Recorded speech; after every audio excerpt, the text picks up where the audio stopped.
नमस्कार, स्वागत है आप सभी का द प्रिंट लाइन्स में। चलिए नजर डालते हैं आज की 5 अहम खबरों पर। अयोध्या में रामनवमी के मौके पर रामलीला का सूर्य की किरणों ने तिलक किया। इस मौके पर रामलीला का विशेष श्रृंगार भी किया गया। आज का ये पर्व अयोध्या समेत पूरे देश के लिए काफी खास है, क्योंकि राम मंदिर की प्राण प्रतिष्ठा के बाद ये पहली रामनवमी है। कई सालों बाद ये अद्भुत मौका आया है। इस दौरान रामलीला की विशेष पूजा अर्चना की गई। लोकसभा चुनाव में प्रचार अभियान को आगे बढ़ाते हुए प्रधानमंत्री नरेंद्र मोदी आज असम पहुंचे।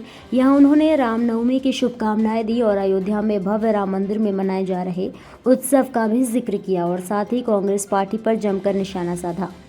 पूरे देश में मोदी की गारंटी चल रही है और नॉर्थ ईस्ट तो खुद ही मोदी की गारंटी का गवाह है। जिस नॉर्थ ईस्ट को कांग्रेस ने सिर्फ समस्याएं दी थी, उसे बीजेपी ने संभावनाओं का स्रोत बना दिया है। कांग्रेस ने अलगाववाद को खाद पानी दिया, मोदी ने पूर्वोत्तर को गले लगाने का काम किया। मोदी ने शांति और सुरक्षा के लिए प्रयास किए। जो कांग्रेस के 60 वर्षों में नहीं हुआ, वो मोदी ने 10 वर्षों में करके दिखाया। क्योंकि मेरे लिए आपके सपने, ये मेरा संकल्प है। उत्तर प्रदेश के मुख्यमंत्री योगी आदित्यनाथ ने नवरात्र की रामनवमी के शुभ अवसर पर कन्या पूजन किया। सीएम योगी ने अपने गृह क्षेत्र गोरखपुर स्थित गोरखनाथ मंदिर में विधि विधान के साथ कन्या पूजन किया। मैं इस अवसर पर सबसे पहले प्रदेशवासियों को वासंतीय नवरात्रि की मंगल में शुभकामनाएं देता हूं। वासंतीय नवरात्रि की नवमी तिथि मर्यादा पुरुषोत्तम प्रभु श्री राम के पावन जन्मदिन की भी तिथि है, यानी राम नवमी के रूप में ही यह तिथि विख्यात हो गई। हजारों वर्ष पहले अयोध्या के राजा महाराजा दशरथ के पुत्र के रूप में साक्षात सृष्टि के पालक विष्णु ने अवतार लेकर के धर्म, सत्य और न्याय की स्थापना इस जगत में किया था। स्वाभाविक रूप से इस बार की नवमी अत्यंत महत्वपूर्ण तिथि है। अयोध्या धाम में हर्षोल्लास है, उमंग है। लगभग 500 वर्षों के उपरांत मर्यादा पुरुषोत्तम प्रभु श्री राम की पावन जन्मभूमि पर उनके पावन जन्मोत्सव का कार्यक्रम उत्साह और उमंग के साथ आयोजित हो पा रहा है। रामनवमी की भी इस पावन अवसर पर सभी सनातन धर्मावलंबियों को, प्रदेशवासियों को मैं हृदय से बधाई देता हूं।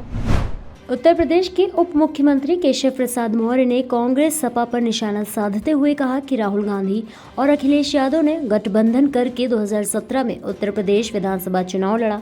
उस समय कांग्रेस भी सांस लेने की स्थिति में थी और समाजवादी पार्टी सत्ता में थी, लेकिन आज दोनों पार्टियां आईसीयू में पड़ी हैं। देखिए, श्री राहुल गांधी जी और श्री अखिलेश यादव जी की पार्टियों ने गठबंधन करके 2017 का विधानसभा इसी यूपी के अंदर लड़ा था। तब कांग्रेस भी सांस लेने की स्थिति में थी और समाजवादी पार्टी उस समय सत्ता में थी, लेकिन आज दोनों पार्टियां आईसीयू में पड़ी हुई हैं और जनता इनको ऑक्सीजन देने को तैयार नहीं है। इसलिए इनके दावे या इनके द्वारा दिए गए बयान का अब इस लोकसभा चुनाव में कोई महत्व नहीं है।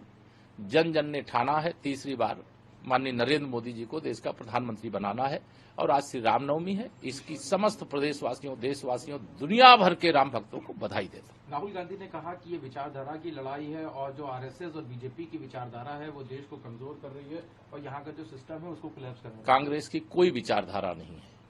उनकी विचारधारा जो कांग्रेस की हुआ करती थी, वो कांग्रेस की विचारधारा अब समाप्त हो गई है। पहले कांग्रेस की विचारधारा तुष्टीकरण की थी। भारतीय जनता पार्टी ने तुष्टीकरण को खत्म करके सबको संतुष्टीकरण का रास्ता अपनाया, सबका साथ सबका विकास करने का रास्ता अपनाया। और देश जब 25 करोड़ लोग देश में गरीबी रेखा से बाहर आ जाए तो कांग्रेस को दर्द होना स्वाभाविक है। भ्रष्टाचार पर जब चोट हो और कमल के फूल पर ओट हो तब श्री राहुल गांधी और श्री अखिलेश यादव जी का दर्द स्वाभाविक है।